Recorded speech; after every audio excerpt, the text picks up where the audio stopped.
Just one more thing.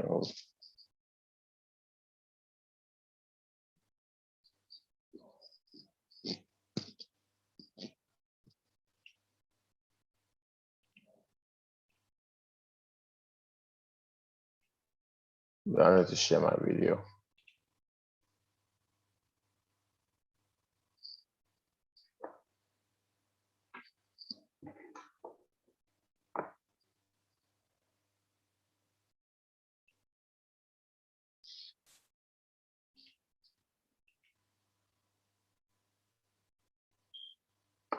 Hello? Yeah, we can hear you. All right, so Lake Area, do we have everyone? What about Ayo? Hey, Bala, Aya is ranking. All right, 1 second.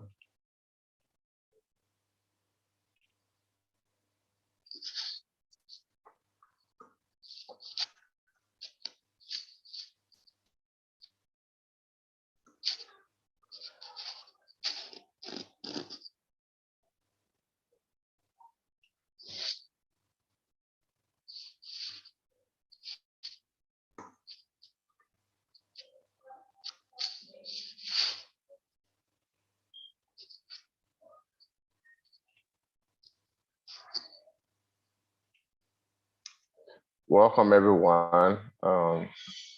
Geez, where's everyone? Okay, let me see.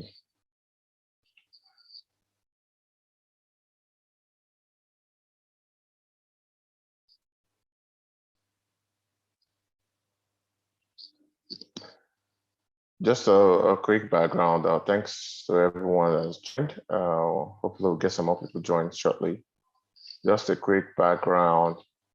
A conversation happened on our group about cybersecurity.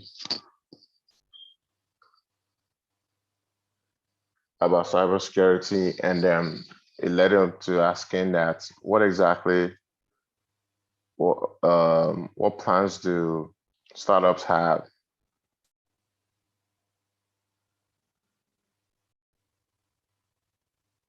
What plans do we have, and what do startups have in place?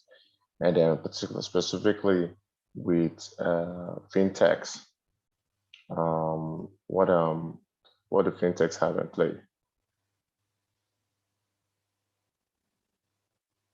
Okay, so I think my video is showing. So today we have a couple of guests. The round is going to be more interactive. It's going to be more interactive.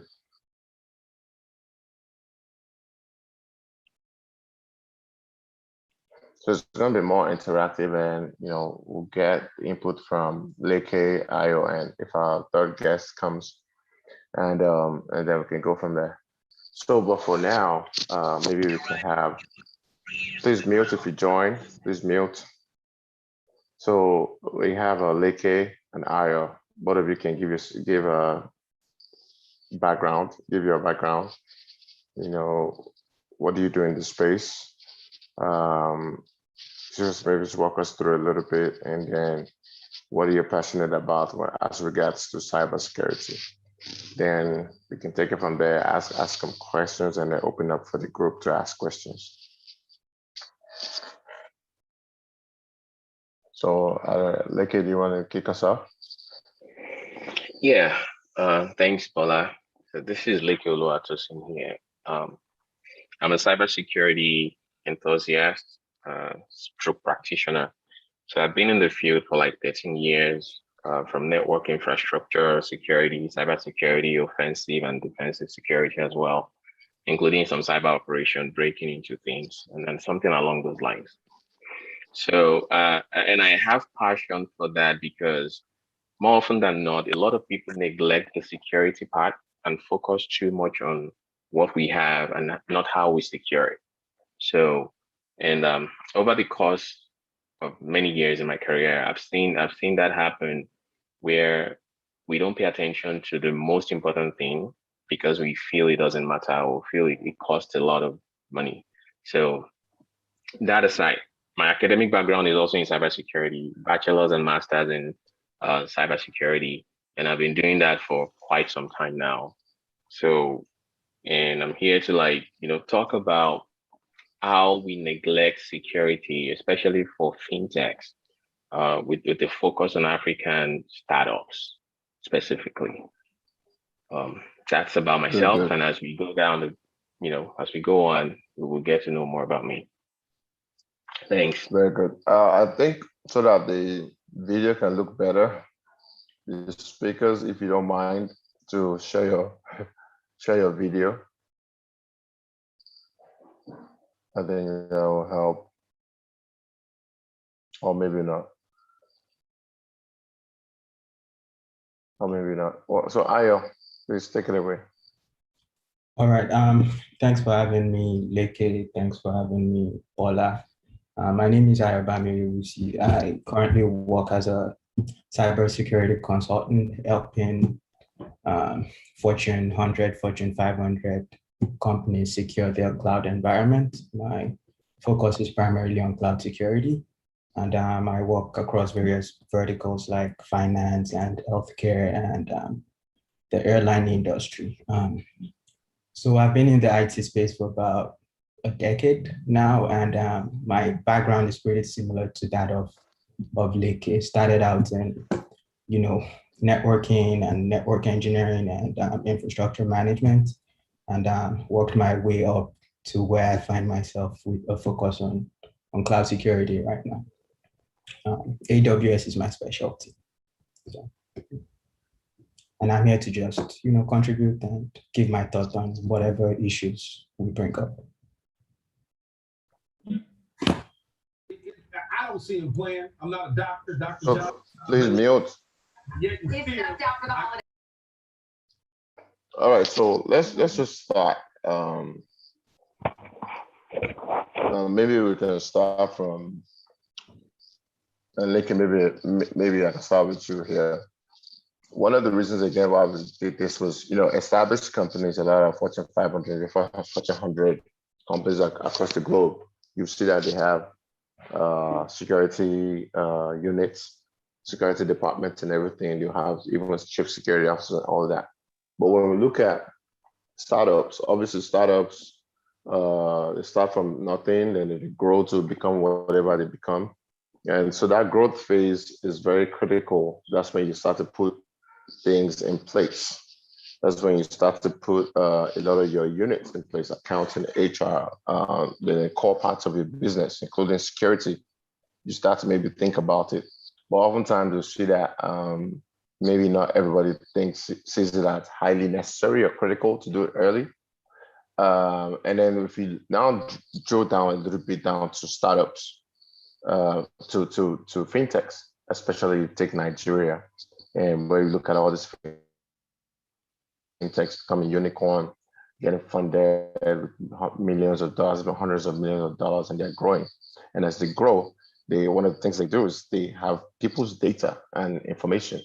And it's also a lot of financial transactions that a lot of them happen digitally. So my question to kick us off is, why should startups in Africa care about or prioritize security, particularly fintechs? Why should they even care? That's a good question. They have to care for various reasons. One of which is regulation, right? And as these startups or fintechs approach unicorn status, the thing they often neglect is the impact of negative publicity on their revenue, right? They don't care about that. They don't think about that at first. They don't think, okay, data breach would affect me negatively if I make headlines. All they want to do is, oh yeah, we've raised $300 million, we've raised $1 billion, and everyone's cool. We start popping champagne. Here's the problem. You're having, or you're trying to house critical data of a lot of your customers, some of whom will be high net worth, right? That have good connection and that can ruin you or take you out of business. Now, if you do not prioritize how you secure their information, that is number one problem for your business. It may not be something you will notice at first, but it is something that will be inevitable, right? And I see a lot of startups, they care too much about the CTO, someone who would drive digital transformation from, as you start baking the code till you roll out your product, and nobody cares about security in between. Nobody even bothers about, oh yeah, I want to hire a chief security officer. Perhaps it is too expensive to afford one, or maybe they just don't have that security mindset, right? But by and large, they have to really start thinking about, or my recommendation would be, well, you need to think about not when things are going right, but if one thing goes wrong for your organization from a security standpoint, what is the larger impact on the entire organization? So it will be like, you're not looking at security matters now until there is a breach. And when there is a breach, it usually costs like 20 times. The cost of prevention usually costs like, it's not maybe 1/20th of what you will spend to clean up when something happens. So you will deal with negative reputation, you will deal with, regulation issues, you will deal with a lot of compliance roadblocks will start springing up. So that is what they should look at, that it may cost me more to protect, it may cost me more to secure, but what will it cost me if I don't? And what is the impact on the organization in general? So that is why they should care about security as they grow. Ayo, if you can answer the same question, that'll be good.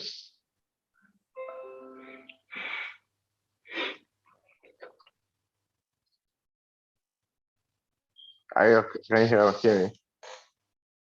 You're mute.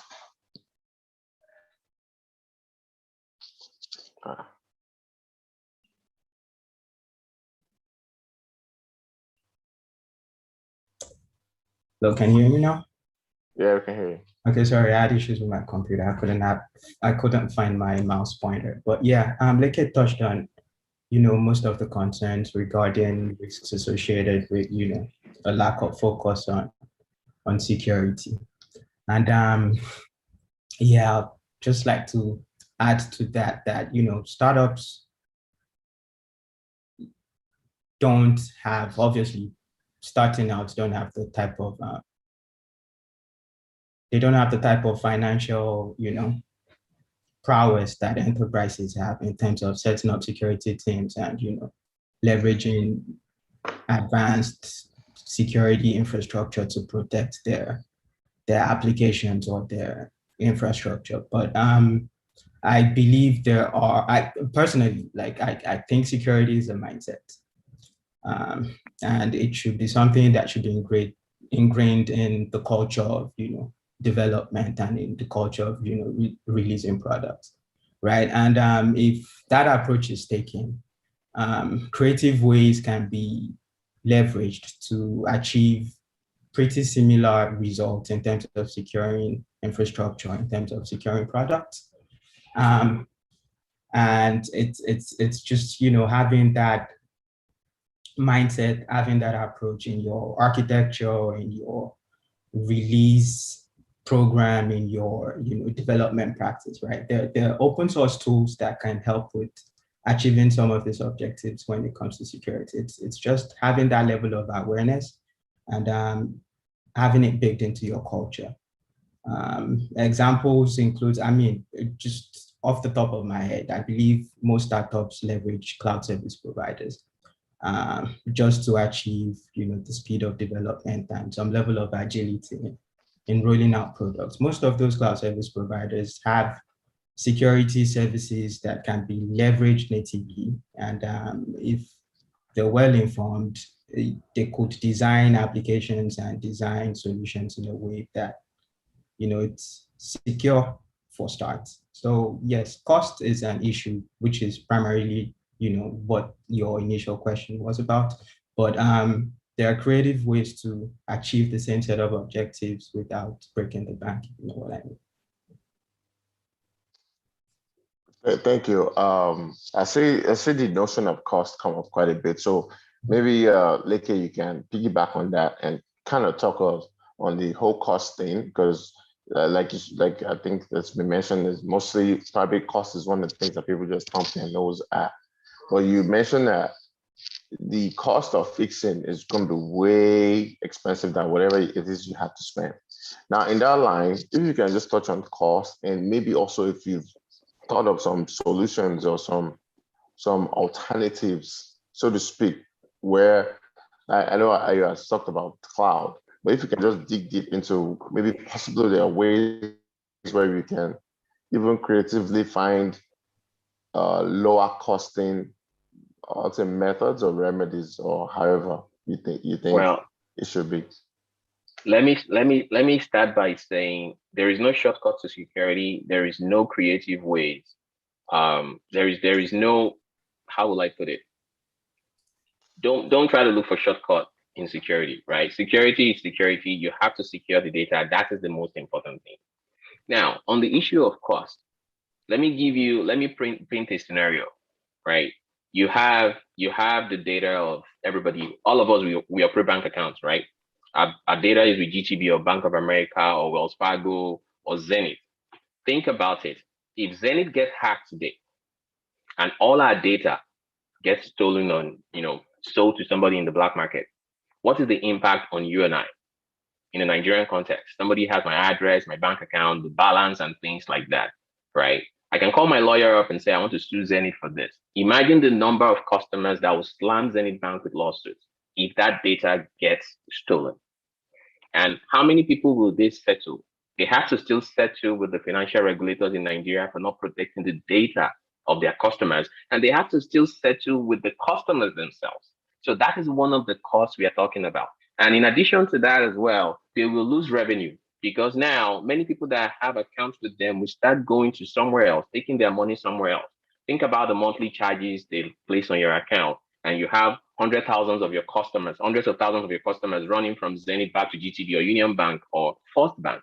Imagine the monthly revenue loss there. In addition,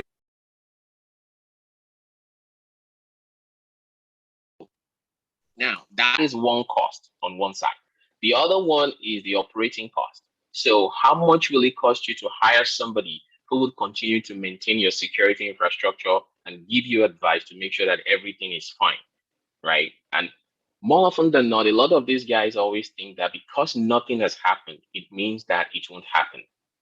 So they go with, well, we are not hacked yet, so we don't really need anybody. We don't really need a security guy. The time you know that a security guy is working is when you are not even breached, not after you are breached. So there are costs associated with pre-breach, before you are breached, and continuous monitoring, continuous operation, make sure that you analyze your assets and know that this is very critical. And there is another one that is associated with post-breach.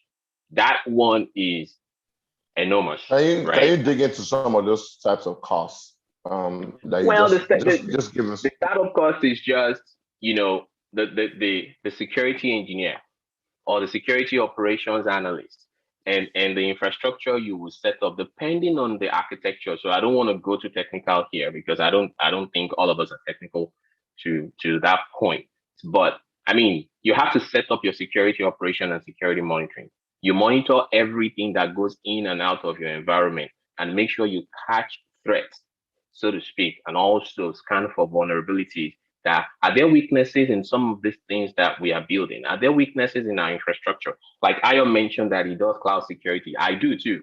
And some of the things we look at is whatever you spring up in the cloud, we want to make sure it's secure well enough not to permit unauthorized access to people's data. Now that comes with a cost as well. You run native services on your cloud services provider platform, that will run into thousands of dollars on a monthly basis. Recurring expense, right? It happens on a monthly basis, not a one-time expense. So many people may not be generating enough revenue to afford that. So that is one of the costs, setting up the infrastructure. Not many fintechs or even startup in Nigeria, not many of them have physical infrastructure sitting somewhere. They don't have, hyper-converged infrastructure, servers in a rack, 3 firewalls or 2 firewalls and routers and switches. Not how many of them can really afford that, considering the fact that we have power issues too. And again, this is a focus on Nigeria, right? They go to the cloud. So how secure are these things in the cloud? That comes with some expenses. Not many of them would want to, embark on that expense because they have a CTO who will be, monitoring and say, okay, we build this right. There is one thing building something right. There is another thing building the right thing securely. So we focus too much on building the right things, but the security part is missing because of the costs. And that cost is what I just told you about. Initial setup and somebody who would be dedicated, someone whose responsibility is to ensure that that data is always kept safe. So that I think are the major cost associated. The pre-breach and the post-breach cost. Interesting.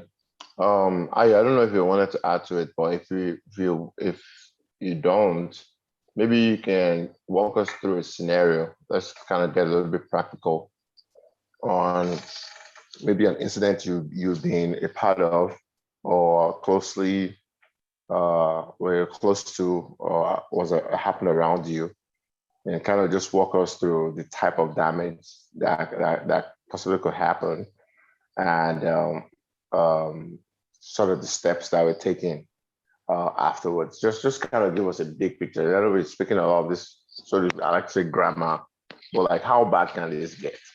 I mean, things can get really, really, really, really bad. And I don't think it's even huge companies with a lot of resources, they still find themselves in situations where really bad things happen, right?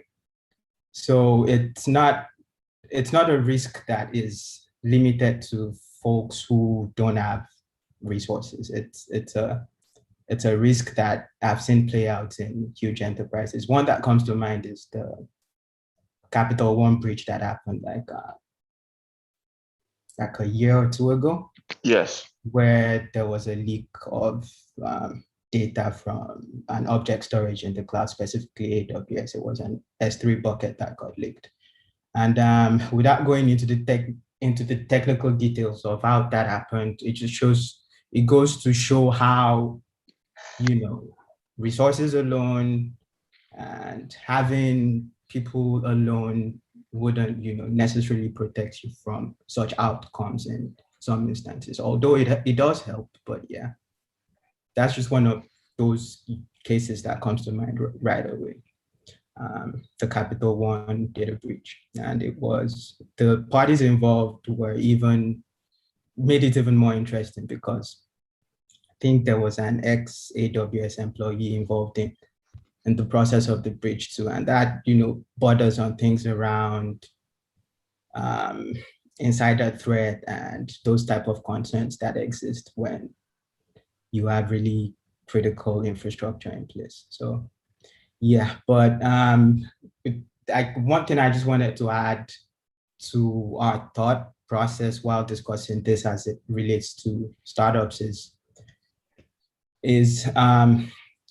I mean, there's only so much you can do, right?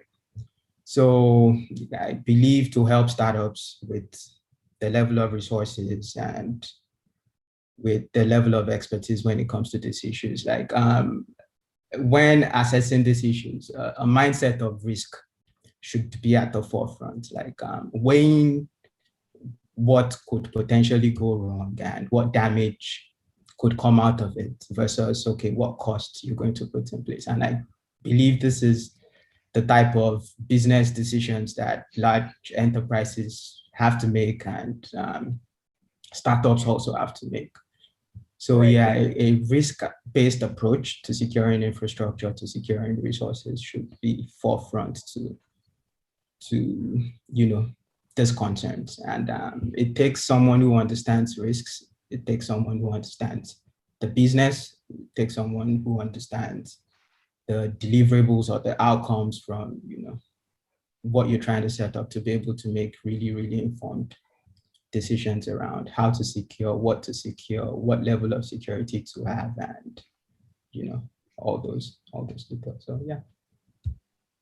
Right. And I also think that to add to that, even though we preach every time that these executives think about things from a risk perspective, many still don't understand. They look at risk and just, they shove it aside. So most of the time I tell them that, look, is it good to build a fancy house without the roof?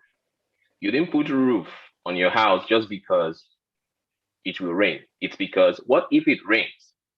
Am I covered? So that is the analogy I try to paint to them every time and tell them that, look, it's not because you're going to be hacked tomorrow. That's the reason why you have to put the security controls in place. It's just because what if you get hacked? Do you have enough thing to reduce the risk to a bare minimum? We cannot eliminate risk 100%. That you're not going to be hacked or you're not going to be targeted. That is, it's not possible. You will be, because there are bad guys everywhere on the internet, scanning everywhere and making sure that, okay, can I just get somebody who will fall for my tricks and then I'll exploit the person. But the point is that, do you have enough controls in place to reduce the impact, right? And that is what I normally tell them, that don't look at it and say, well, we don't need it. It doesn't happen. It hasn't happened to us yet. Still, let's just leave it aside. So even though we tell them about risk, you still have to paint a real, how will I put it, a scenario that they can relate to.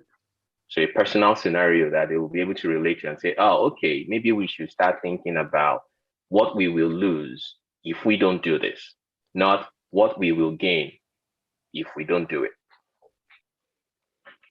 If we don't spend the money. Right. Thank you, Leke. So this is my last sort of question for you guys, and then I'll open it up. It's a roundtable, so it's not really Q&A per se. But this is my last line of questioning. So my last question really is, I'm a startup and I got your email or your card from somewhere, and I pause you and say, hey, I have a startup, and maybe that's a FinTech. And, we have XYZ amount of users, so we are growing 30% month to month. And, we're also getting to a point where we are preparing for our Series A. We're going to raise like $10 million, and we're trying to scale to like 5 million users or something like that, right? And I'll say, oh, but there's this thing about, someone advised me, they said, oh, as you grow, you need to, if you've not done so already, you should already really thought about how you scale your protection, how your security as you're growing. The security needs to grow with you and the strength and everything. So like, if I come to you and then maybe I'm lucky enough to get 30 minutes with you, or 25 minutes or whatever, and you want to assess what I'm telling you, or you want to even advise me, or consider, say, coming on as a advisor, which is going to be expensive, but what are some of the things that you ask or want to know from the startup to want to say, okay, all right, looks like you're thinking of all of this in the right way? Yeah, that's a good question. Number one thing is your incident response plan. In case you are breached, what will you do? What are the plans you have in place? That's the first thing. That's where I will start from. Because security, like I mentioned earlier, is a mindset, right? It's more the culture than technology. And many people misconstrue that.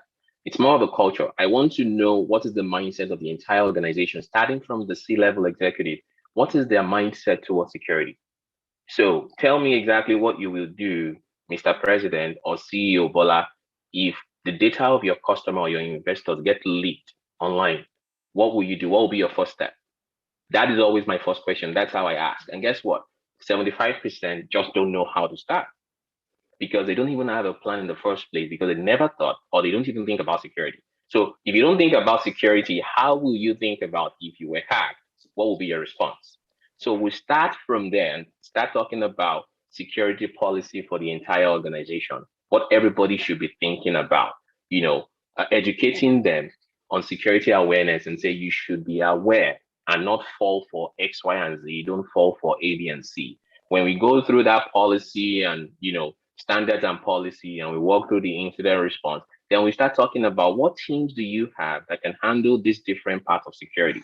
If you don't have one, then maybe you can contract that out, send it offshore, send it to some guys who will take on that responsibility. They will be completely accountable and responsible for most things in your security. They will be, and they will be giving you a report and say, okay, these are the things we found. These are the things you need to do. They will just get your buy-in.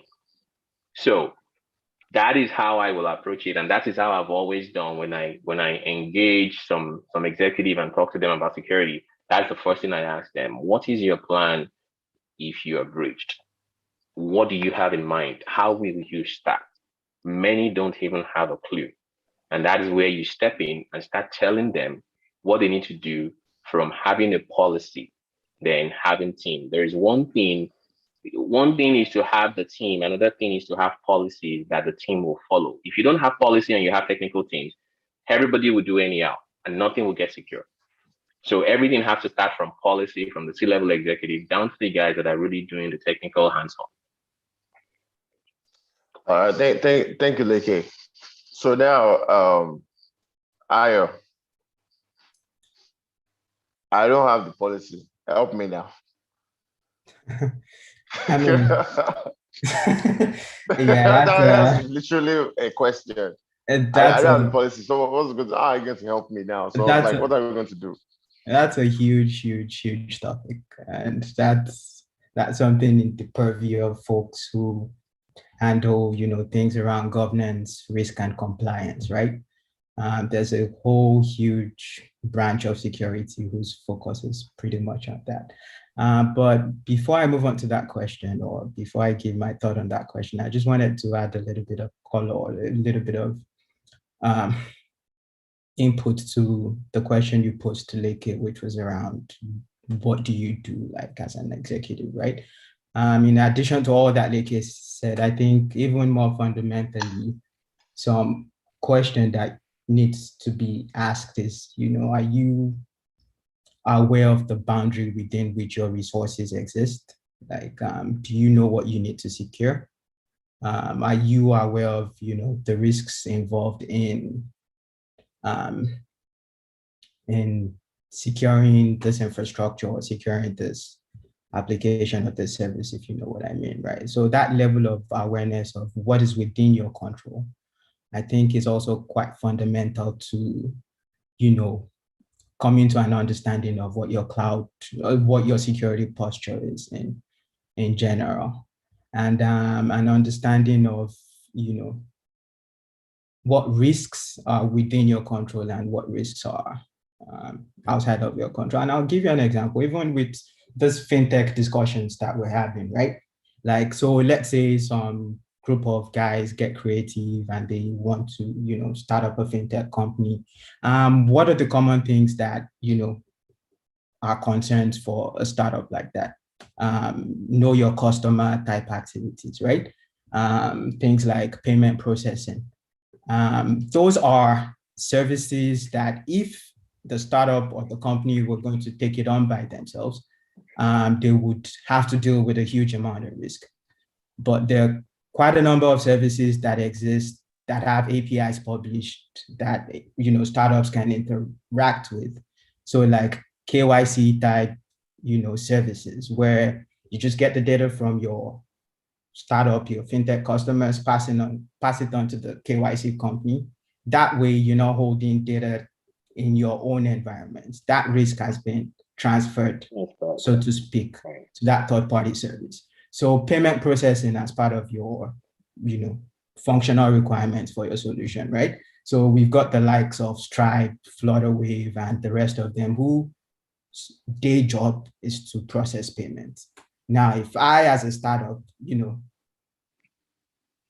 employed their service, I don't really have to worry about the risk associated with payment processing to the level that which, someone like Stripe or like Flutterwave would have to worry about it. All the, risk and compliance issues associated with, holding credit card details and payment processing details, it has been transferred to, that third-party service. So, as a CEO, CEO of that startup, I probably would sleep better at night knowing that, I don't handle that data. I use a third party for it, and I can focus on my core business or my business that I'm trying to grow. So an understanding of your boundaries and understanding of your risk layout would help you, make informed decisions and, help you secure. Well, even though you transfer that IO, Mhm. which is understandable, and I agree with you, but even though you transfer that risk to Flutter Waves, you still need to understand that your third party are secure. And here's the thing, because of supply chain attacks. So the fact that you're not holding credit card data of the payment processing of so millions of people, and you are as a fintech startup, and something happens to Flutterwave and somebody gets hacked, remember, it will still somehow come back to you because they are your third party provider. You are integrating with them. So you can still go to bed at night, sleep well, but with one eye open, because that you still transfer to someone and you don't know how secure they are. So as a CEO, the third party you're trying to integrate with, you still need to understand their security landscape and say, how secure are you guys? What are the best practices that you are following? I want to make sure if it doesn't affect you, it won't affect me. But if it affects you, 90% of the time it will affect me. How many times have we tried to process payment and somebody will say the POS gateway is down just because the third party they're integrating with, something is going on with them? Yeah, so even though it may not directly affect you, but you're still affected in one way or the other. Yeah, again, that's all part of understanding the risk involved in, running your product or running your company, right? Like due diligence, like you said, is really key in understanding, third party type risks and what effect they would have on your business. So yes, thanks for that, Leke. Really awesome. All right, thank you guys. I've been asking quite a bit. Does anyone have any question in the audience? Just fire away. You can just unmute and ask, or you can put it in the chat if you have questions. Hi guys. Please say your name so we know who's talking. Okay. Good job, Ayobami and Deke. And thanks, Bola. My name is Wale Adegoke. I run a small gaming company and also an out-of-home advertising company. So I just had a question.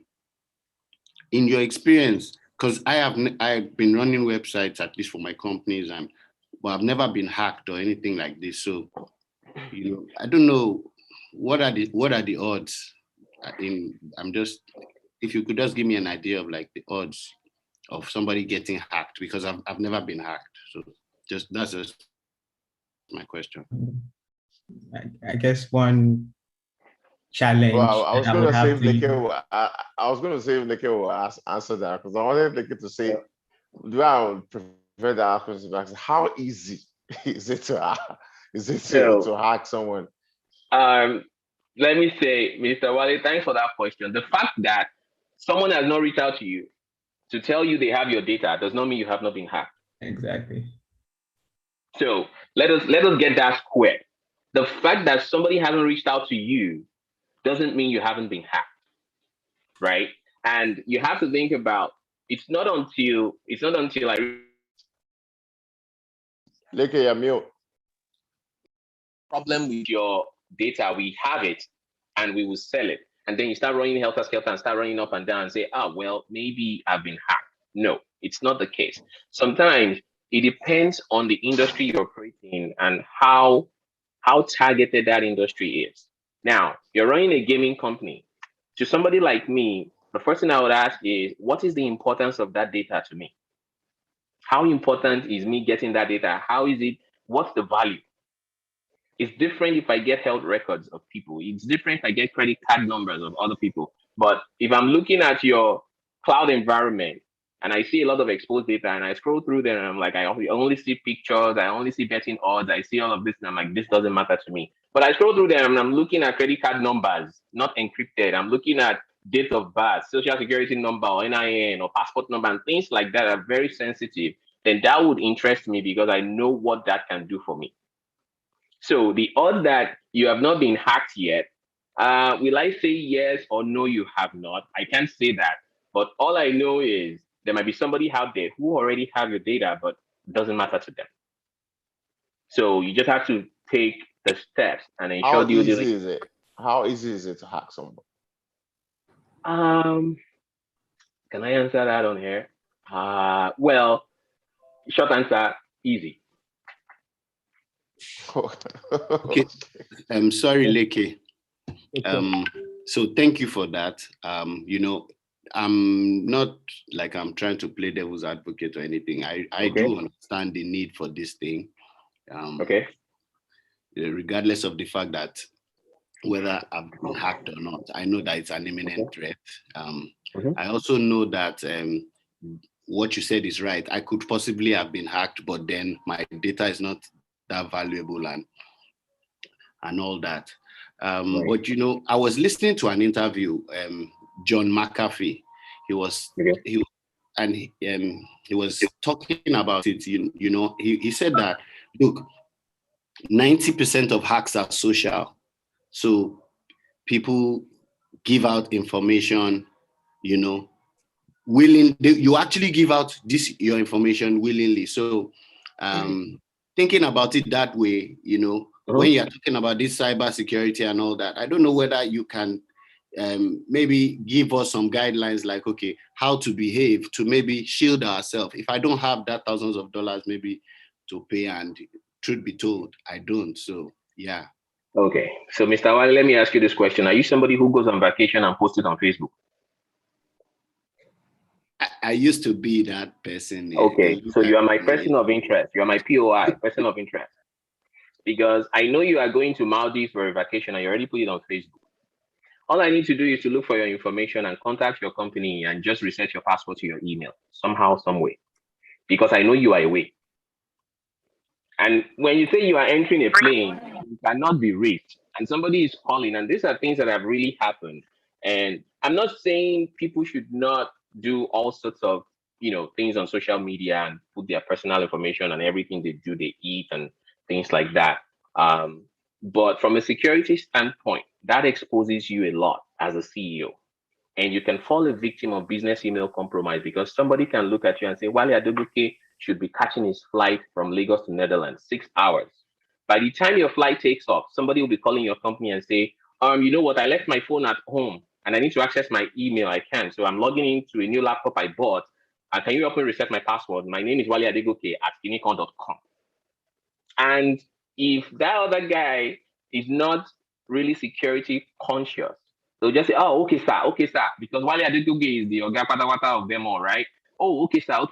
And then they reset your password and send it to another email that you just open, wale.adegoke@gmail.com. And that's it. And that's how the person would gain access to the CEO's mailbox. What happens after that? They start looking at transactions and start contacting accounts, contacting HR and say, okay, we need you to do this invoice. We need you to do that invoice. Meanwhile, in that 6 hours, you are snoring in the plane en route Netherlands.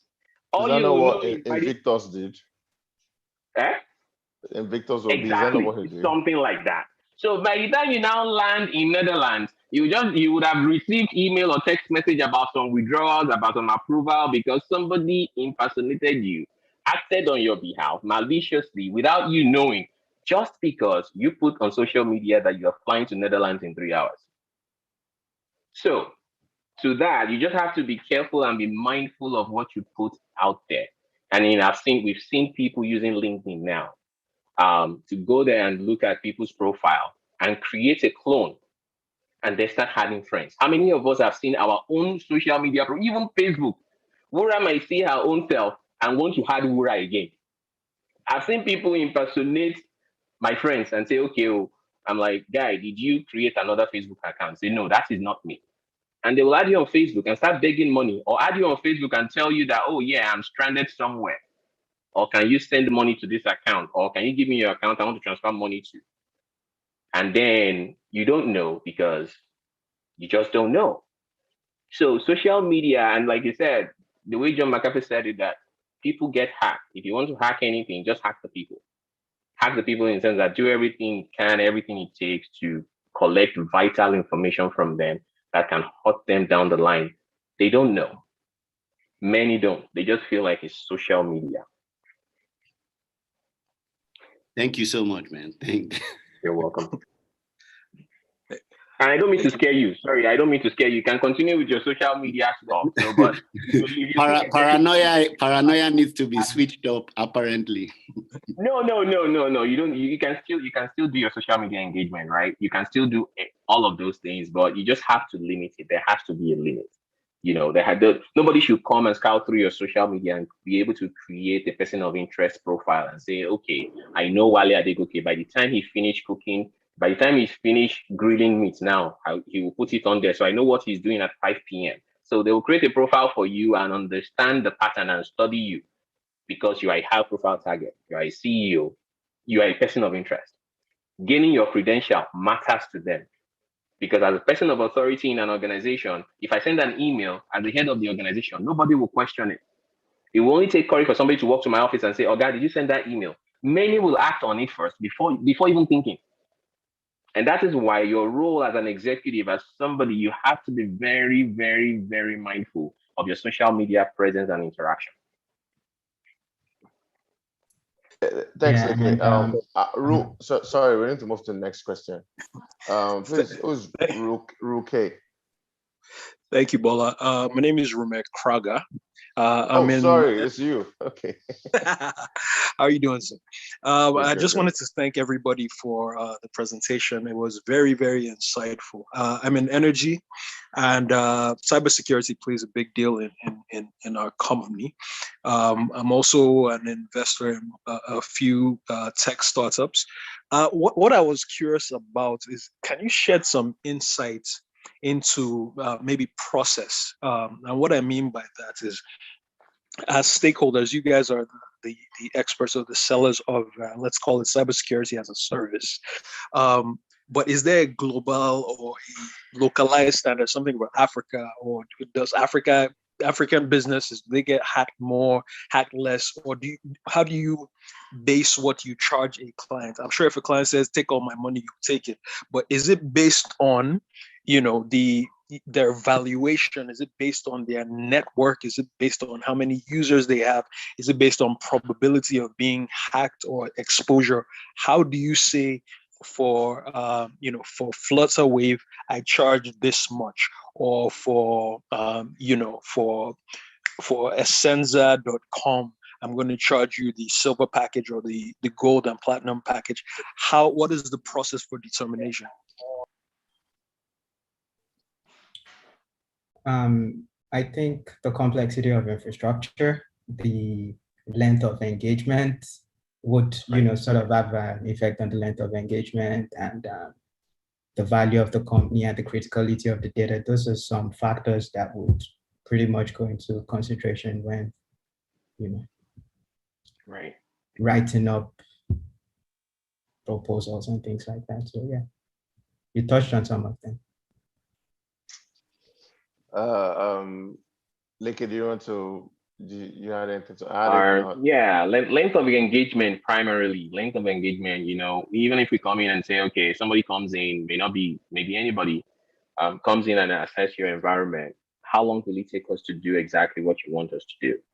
Because you are big and you are 1 billion does not mean we will charge you or you will be charged accordingly. It just depends on how complex your environment is and how long. So they charge for the time, not for your brand. Well, there are people that charge for your brand and there are people that charge for time. If it take me 1 year to finish what I'm doing for you, it doesn't matter what the brand is. I just want to spend the 1 year and finish it up, right? And if it take me 2 weeks, that's how much that's how much that will be charged. So it's really more about the length of engagement and the complexity of environment than the brand. Thank you. Welcome. Olusegun Oyetunji, please, your name and just real quick what you do. 2 seconds, and your question, please. Okay, hi. Thanks, Bola. Thanks, everyone. Thanks to Leke and Ayobami. Can you guys hear me well? Am I audible enough? Yes, you are. Yeah. Okay. Yes, you are. All right. Yeah. I guess I'll just piggyback on the last. Okay, sorry. My name is Olusegun Oyetunji, and I run a company called Digivate 360. One of the things we do is we run a small project with Facebook as one of their partners in Nigeria, where we train SMEs, or let's just say we onboard them, online on a couple of just getting SMEs online on the economic impact track. And even though I was going to ask some other personal questions, but I just wanted to ask around this area because, like Leke said, it depends on what's valuable and what we see. So I wanted to ask you guys, what trends are you seeing? Because for me, cybersecurity education is something that should be, front and burner, even if it's just literacy. I remember I was talking with a friend of mine in one of these African countries. They were trying to do something for their startups, incubators and all that. And as part of the curriculum, somebody mentioned cybersecurity, and I was like, like you said, mindset. They didn't really take it seriously. But how do we work on awareness in Africa? I'm asking this because even things like social engineering, like for example, we worked with over 50,000 SMEs within the past 2-3 years. And was it Leke or Ayabam that was saying this? And a lot of people, you think those things are not valuable, but somebody's WhatsApp gets hacked, their Facebook account gets hacked, and they lose ad credits, they lose dollars, lose a couple of stuff, their page, things like somebody has a page or a community of 1.9 million people, and all of a sudden they are no longer admin. So how do we just, maybe Bola too should talk about this a bit.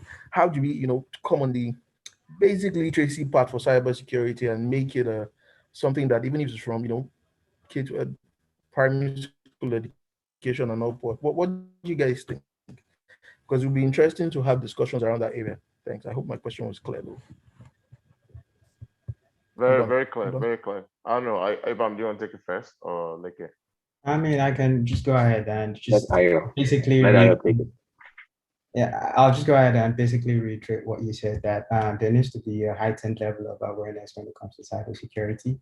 And people need to be aware of basic defense mechanisms against common threats that face people when it comes to, credential exposure and loss of access to even things as basic as Instagram pages and Well, Facebook. can I say something Yeah. real quick though? Sorry, not to cut Right. you off.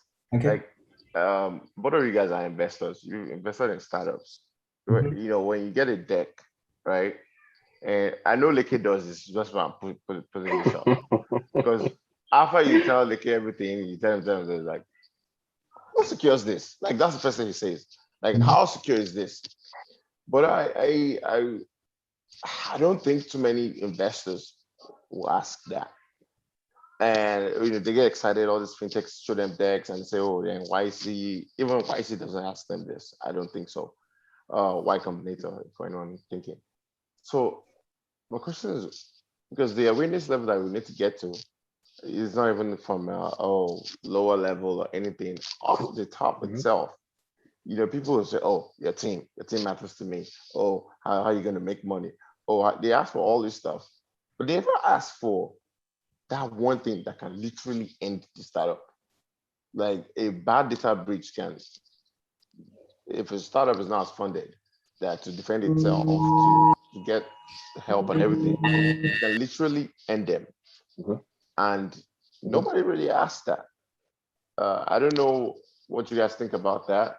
And maybe that leads to the, also goes back to the awareness thing. But Leke, I know you were chuckling when I was saying that.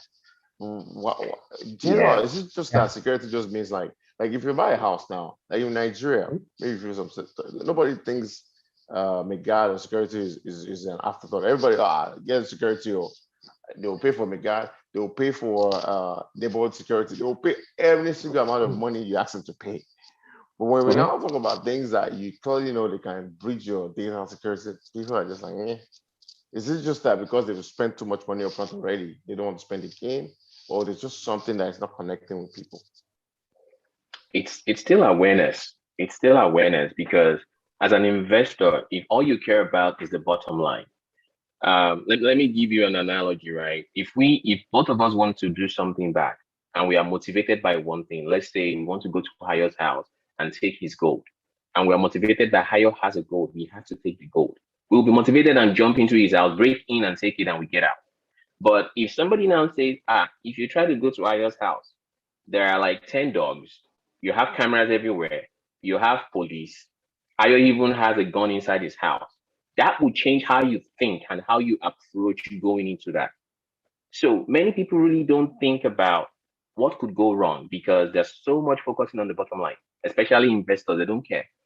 Do they know the value of the data, or do they know the value of the company they are putting money into? Scholar X, for example, or even, I don't know if Okpe is here, Money Me. When we got on call and I was talking to him, Ayo could bear me witness. That's exactly what I asked. I asked him that one straight up.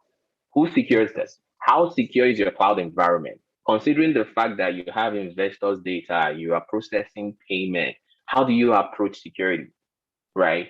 The last thing I want is I put money into your startup, and then 5 years down the line, we start receiving investors' update and email saying, due to this breach, we will not be able to meet up with the financial obligation. No, that's not what I want to see.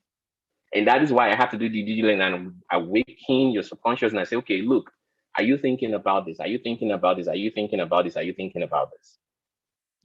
But not many people think about it. And that is why it is very, very important for a lot of startups to have security advisory services.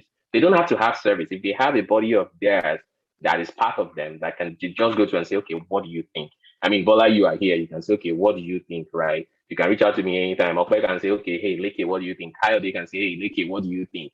That is fine. I don't have to actually sit on the board to be able to tell you that, okay, let us be looking at this, because if it happens, we are all going to fall, whether you like it or not. And which is why a lot of companies now are bringing up chief security officers to be part of that executive discussion and say, okay, that way the CSO understands the language of the board and also understand the technical part.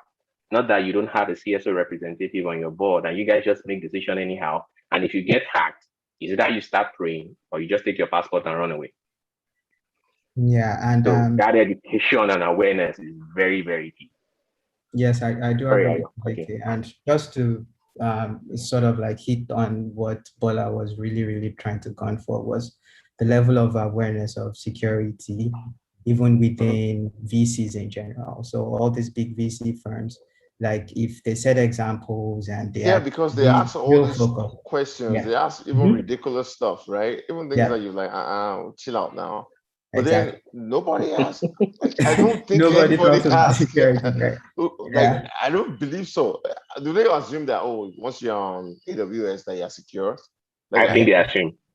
So that needs to happen even at that level to sort of like set the tone for, companies that would be investing in it, and the whole ecosystem, the whole startup community would also catch on that. Like, okay, if I want to go and collect money from Sequoia, I need to have my cybersecurity in check, because, this will be part of the things that, would be assessed before, we get a green light on that. So at that level, some security-minded executives or partners need to be in place who advocate for, cybersecurity requirements and ensure that those requirements are being met in the, startups or companies that gets fund from them. And I've seen something parallel that happens in, enterprise or corporate America, right?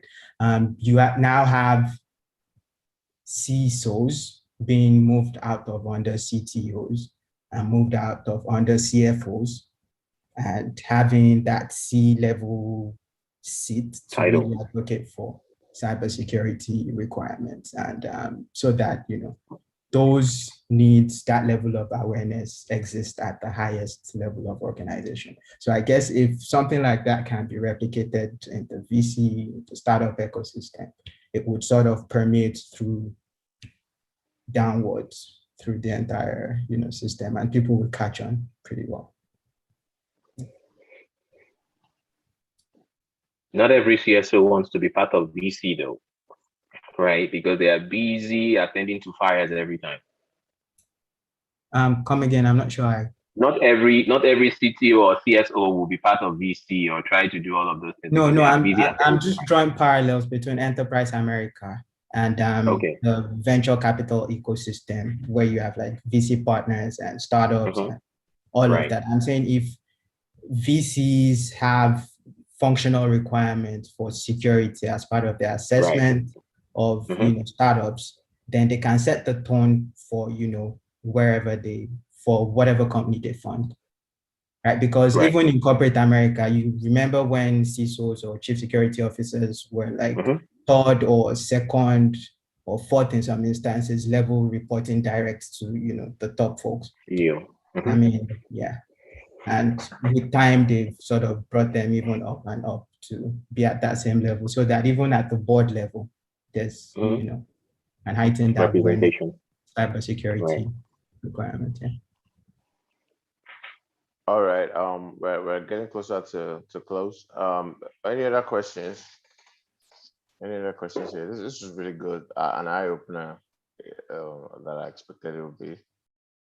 I can throw in a quick question if you don't mind. Hi guys, thanks for doing this. My name is Okeme. So I think someone tried to ask this initially, sort of, if you're starting out, I mean, you don't have a ton of money, sort of what are some basics? So for example, if I'm doing some kind of sales or whatever, I'm not going to try to process the sales on my own. Like I'm going to use Stripe, for example, right? I'm going to use third-party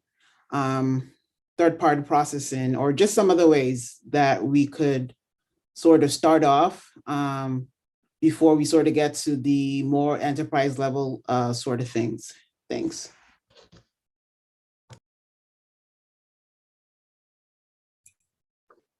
So, I mean, you could, for a startup, right? And you don't have enough, you don't have a lot of money, you just don't have that money to throw at security. Yeah, you should be aware. You should be aware of the data that's with you. So what data do you have in your custody? And I think understanding the data and understanding the value of that data would set the tone of how you approach security, right? Like we mentioned earlier, that sometimes you're just a pass through for the processing. You're not the one actually doing it. It's just passing through you to get to the third party, right? You may transfer the risk, but you still need to be aware. The fact that you're transferring the risk to a third party does not absolve you of your responsibility of doing your due diligence, right? And say, okay, do I need to know how secure are these things? So if you have people's data in your custody, then how you secure it is completely your responsibility. Yeah, so we don't store people's data.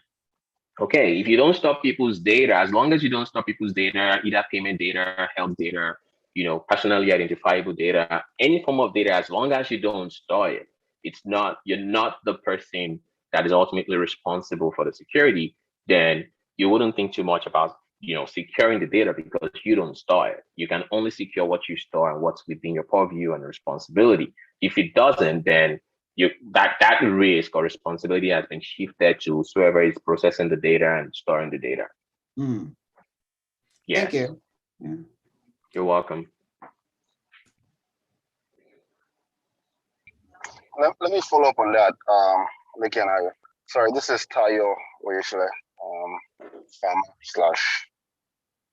/ SAP guy. So I want to follow up on that question. So there are all these platforms like all these e-commerce platforms like Shopify, for instance, right? So if I'm selling on Shopify and I have people buying, I'm storing customer data on Shopify's platform, right? I have the store on Shopify. Is that, to Leke's question, or to your comment, Leke, is that my responsibility or is that Shopify's responsibility? That's Shopify's responsibility. That is not your responsibility. Do you own Shopify? Shopify owns the platform. Yeah, exactly. And that so the platform owner have a responsibility to secure whatever data is on that platform. If you own the platform, then that's your responsibility.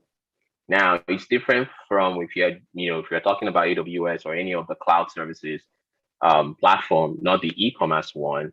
It's totally different. The shared responsibility model applies in that case, but in the Shopify case, you are going there, you are selling, somebody is buying, just like eBay. If I'm selling something on eBay, am I responsible for the person that is buying something from me? Am I responsible for their data? Absolutely not. Yeah, and that touches on the various level of abstractions that exist when it comes to, consuming services from cloud Right. providers, like infrastructure as a service, software as a service, platform as a service, and each level of abstraction has varying levels of responsibilities between the provider and the service consumer, the subscriber, right? Yeah. So a good understanding of what your responsibilities are is your responsibility. Yeah. So yeah, get that squared away first, then yes, you can be confident about. All right, Bashir. I think Bashir raised his hands up, or he left. Bashir.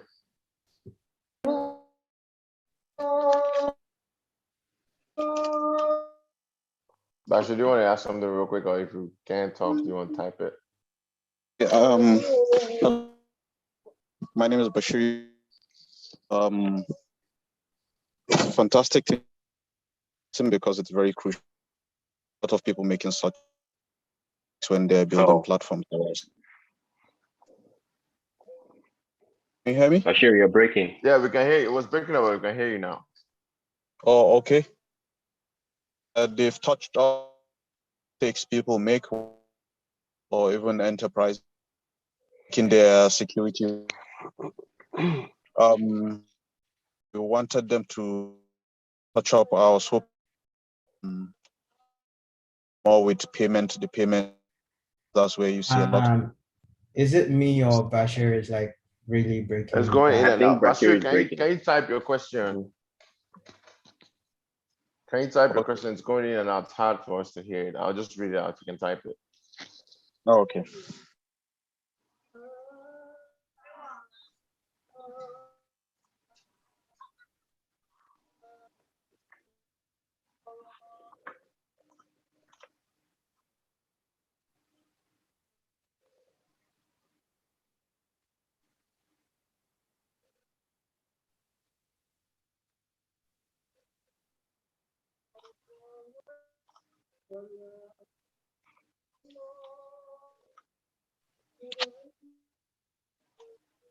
I wish they touch more on payment security and fintech security.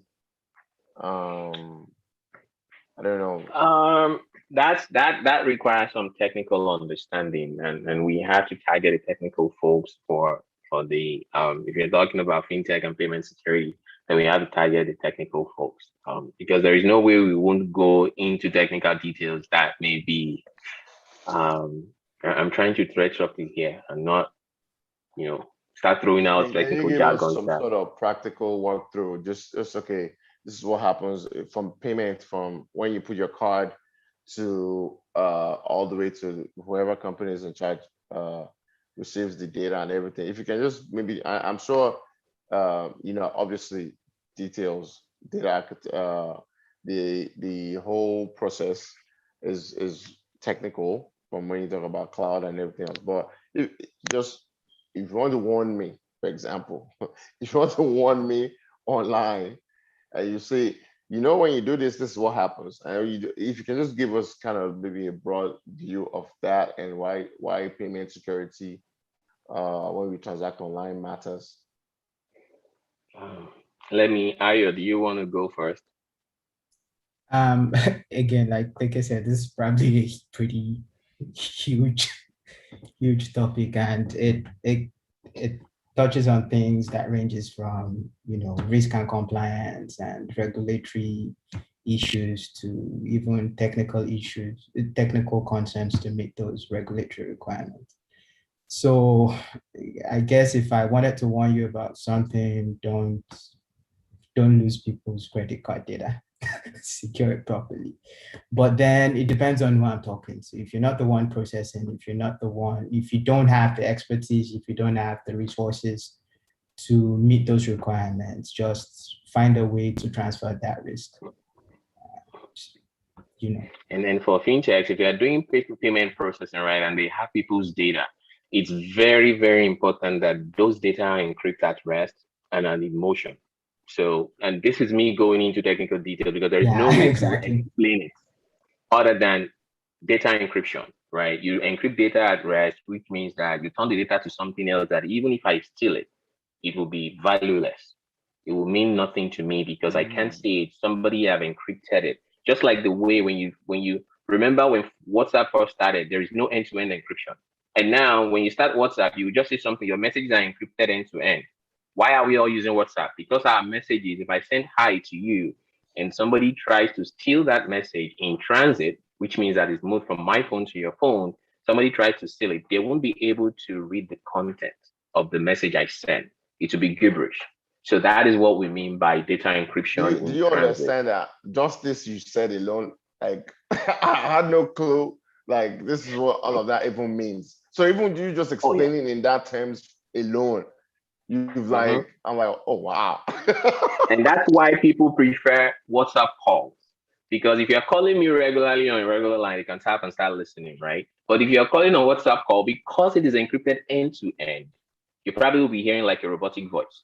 So you won't be able to see the content of the two, the two guys exchanging the messages. That is what encryption is all about. So if you are doing processing, you're doing payment processing and you are housing people's data at rest, which means while the data is installed in database, it has to be encrypted. So you have bank account balance, right? Maybe it was Wells Bank of America or GTB.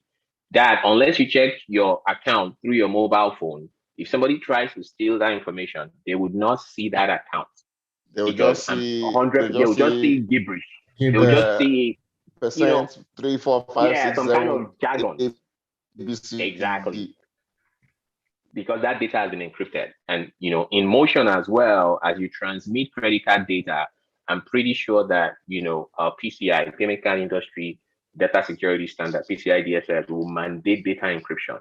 That way, if somebody sits in the middle, a man in the middle or an attacker sits in the middle and starts sniffing that payment information as it goes across from source to destination, that person would not be able to see the information. But if it is not encrypted, I can actually see it and say, okay, oh, this is the credit card number, this is the CVV, this is the expiry date. Okay, this is where you actually used it. And that person will go clone the card and start using it. So there are so many things from a technical standpoint that we cannot touch here because of the jargons involved. But high level, that's what it is: data encryption at rest and in motion. Yeah, and in addition to that, other concerns revolve around identity and access management, vulnerability management, threat protection, and each one of those concerns have different technical mechanisms, tools, and processes to make sure that is in place for payments data security. And there's a whole framework called PCI that mandates that, and that people pretty much can use as a guidance to implementing security for payment infrastructure. Interesting. I know Anthony had a question. Let's take that as the last question, and then we can wrap up. All right. Hello, guys. My name is Anthony Acholono, and I don't know. Anyways, I run an e-commerce business in Nigeria and an infotainment platform here in the USA. Maybe you've answered this question before I came in. I wanted to know, how can startups improve their cybersecurity without hiring professionals like you or using tips that are kind of inexpensive? Let me let Ayot handle that. Okay. Well, I guess first stab at that would be to be very much aware of what the security capabilities of the platforms you use are. And this is pretty common with most cloud services. Like if you're using a cloud service, in the documentation, there's probably a section that says security. And that section in the documentation would go into, best practices and configuration items and processes that you could have in place while consuming that service to secure, whatever application you're running on that service, right? So take, for example, S3, which is an object storage in AWS. That's where you store data. If you go to S3's documentation and AWS websites, there's a whole series of, details around how to secure data in that service. So it would go into details of, okay, how to encrypt that data, how to enable login to give you visibility, how to enable, bucket policies and things like that to be able to define access levels or ACLs for who and from where data in that bucket or in that service can be accessed, right? So most of those services that people typically consume have well-documented security features. The advice is just, okay, take full advantage of that while leveraging those services and be really informed on how to secure those services. So yeah, that would be my first, okay, at least do that one. Whoever is, Okay. trying to should be. And you have to have somebody who knows about it. I think that is key. So if you don't, you cannot just be scrolling through documentation of what you don't even know. So temporarily, you might get somebody who would help you implement the baseline. Like Ayo said, they have to help you implement the baselines and hand off to you. Then, you can choose to do whatever you want to do from that point forward. All right, thank you. Yeah. You're welcome. And I guess don't buy services or don't use services that don't have any security feature documented.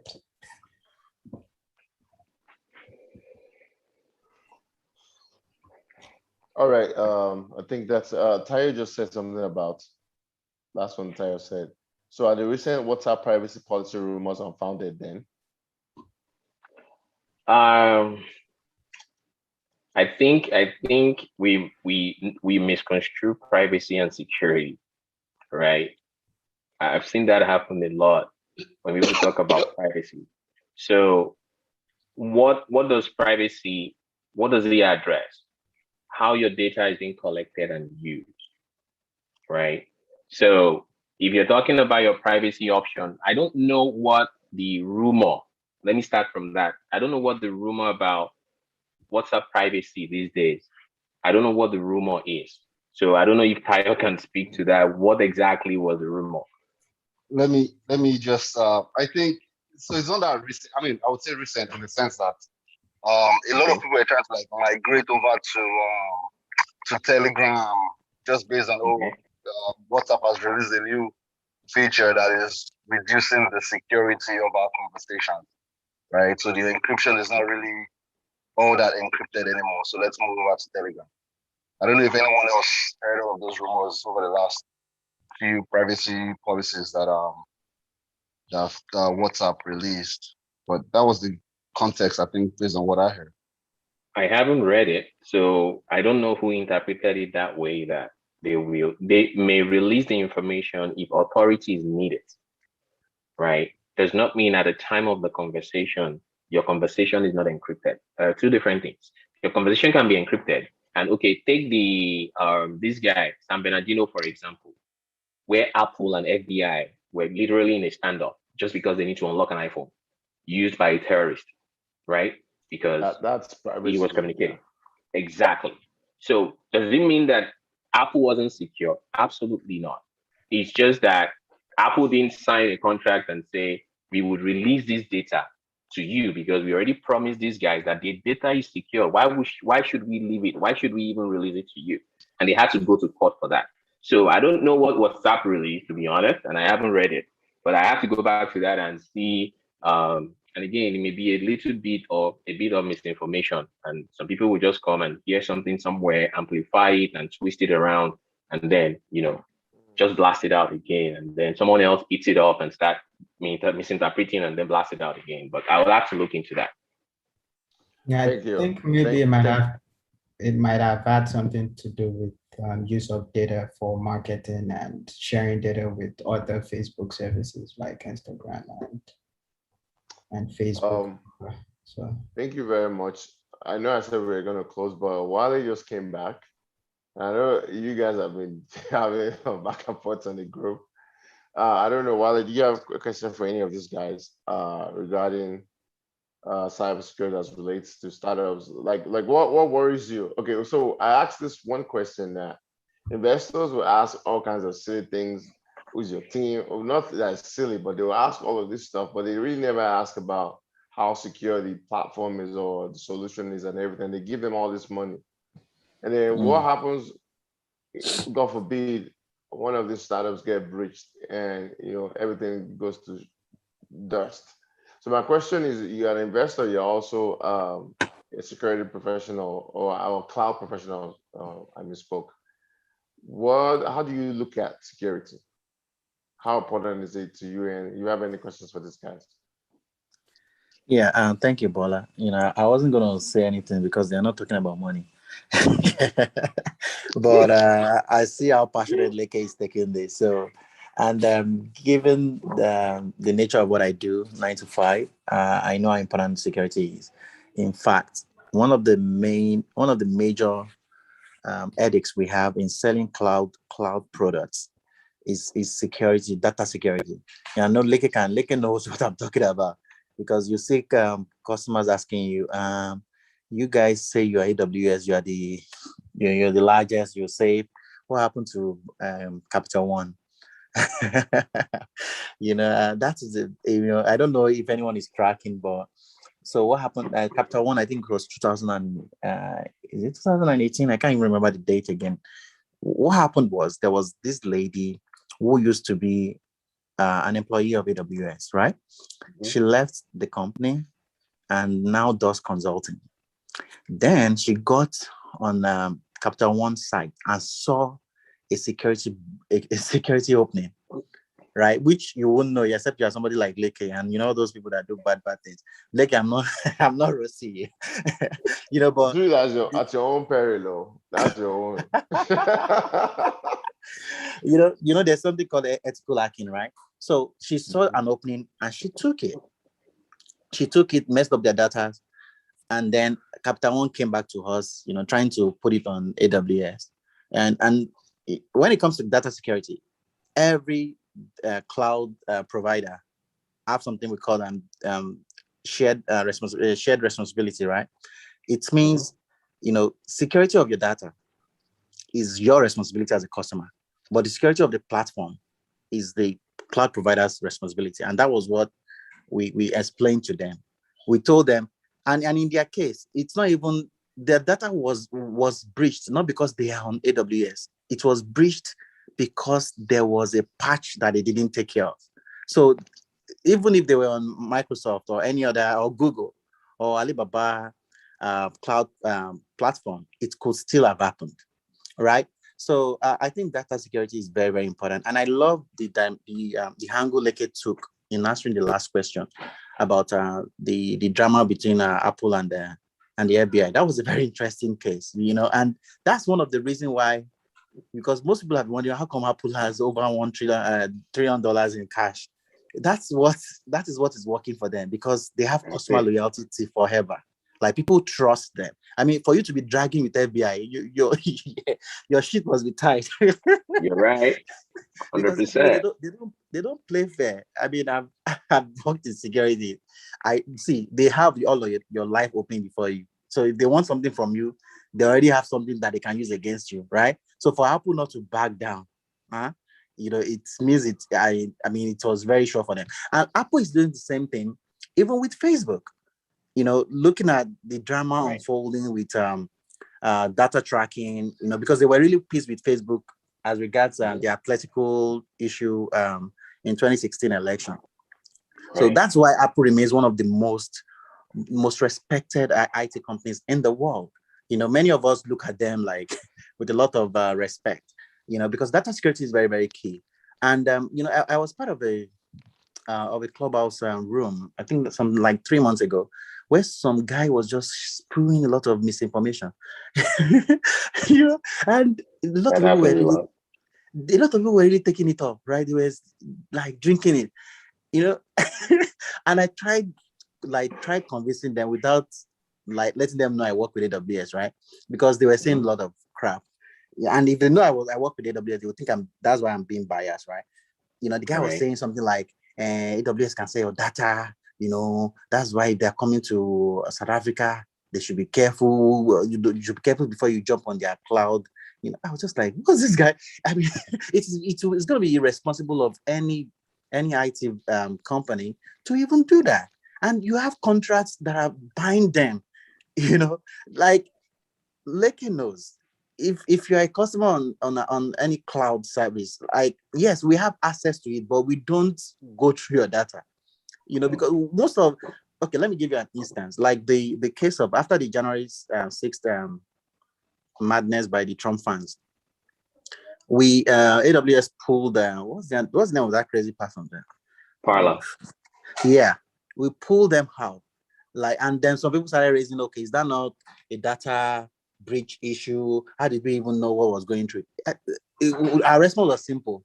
The data we are pulling them out on are public data, right? It's like somebody's, Twitter, somebody banning Twitter tomorrow, and you're telling me, how did I know Twitter has violated, our contract? It's simple. If Bola is harassing Leke on Twitter and Twitter has not sent him a message to stop, Twitter is the one that will pay for it, right? We don't need to go to the back end to do that, So data security is very, very important. Any serious company. Who want me to harass Leke? No, don't harass Leke. It's not advised. I have a friend who works at Facebook. Anytime I try to harass, he just say, Wale, I have I have all your data. So, Bola, you don't want to mess with people like that. So they don't show the world, all the back skeleton and all that. No, I know myself. So, yeah. I think for startups, it's very, very important that you build a well-architected framework. And if you need more. But do you ask your startups that? Do you look at all of that? I don't think they do. You don't. You heard Wale himself. You heard Wale himself when he started. Bola, we do. Because when I'm giving you cash, it's like you borrowing money for mortgage. They literally ask for your blood sample. Because when you're getting a mortgage, that's a 30 years relationship. It's literally a marriage. Yeah. So you do everything possible. I do due diligence on companies. In fact, on my portfolio companies, if I tell them, do you have any legal challenges, any legal stuff? If they don't disclose, we know how to get them. And we always come out. I have a founder telling me, okay, so I had an issue with my former co-founder, and oh, that's fine. And we looked at it, and we found a way around it. I prefer prefer you disclose. Like, that's why American companies do disclosures.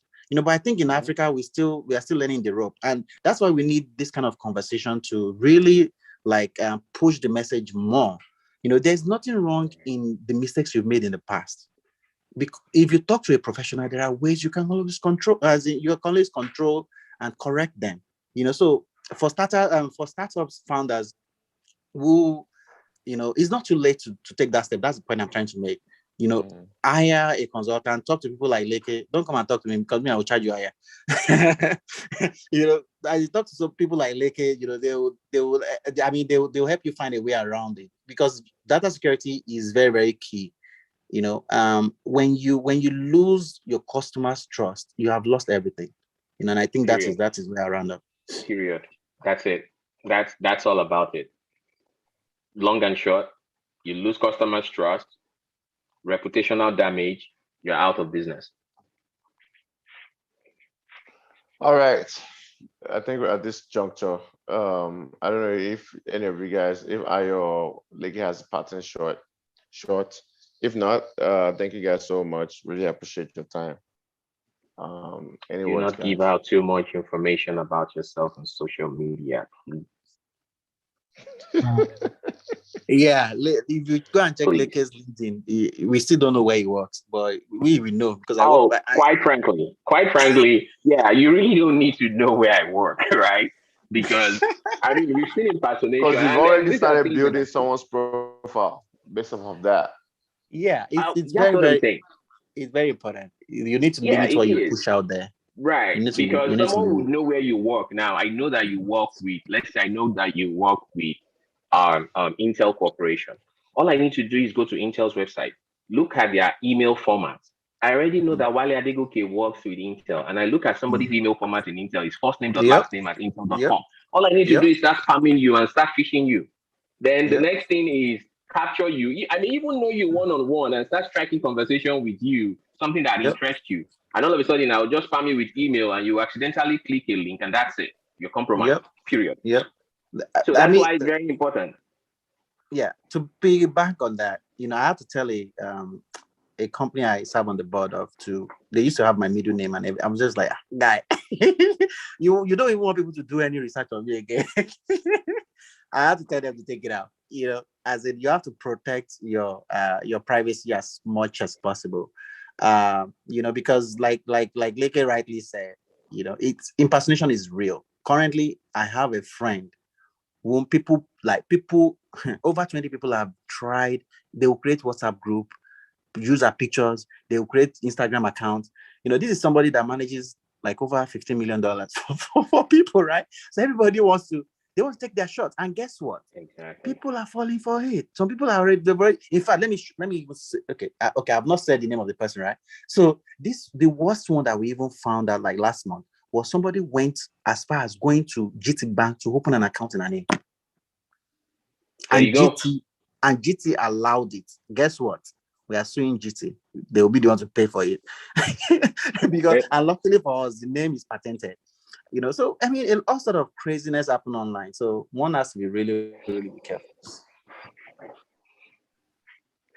Anyways, I know people that don't have. Some people have nothing to lose, right? While some people have everything to lose, and it starts from self-awareness. You as a CEO, CSO, CTO, CFO, COO, whatever C you have in front of your name, be self-aware. Be self-aware and say, if something happened to me, what is the impact on the company? So if I get compromised, you go to Russia and you go to strip club and you start doing anyhow, and somebody gets a hold of your phone and look at through transaction and conversation and say, oh yeah, this guy is high net worth guy. I know what to do. And they start trailing you and you wonder why you receive 100 spams in a day. So if you are self-aware and know that if something happens to me, it has grave implication on the company I work for or the people on whose board I serve and several other things like that, then you'll be more cautious. So you will think about what can happen, what can fall out if you get compromised as a person. So I think self-awareness is key if you know you have everything to lose. That's my parting message. Thank you. I hope this session has been informative. I'd like to thank you. Thank you. Ayo, anything?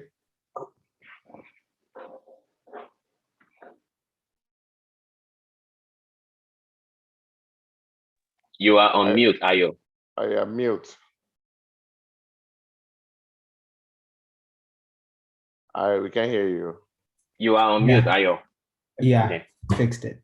I was just going to say, make security job zero at your organization and imbibe a culture that that puts security at the center of your development practice. All right, thank you guys so much. Till we meet again for something else, I'm sure. It has been great, and thanks a lot. And we can continue chatting again in the group. Thanks, Bola. Take care, guys. Thank you, guys. Happy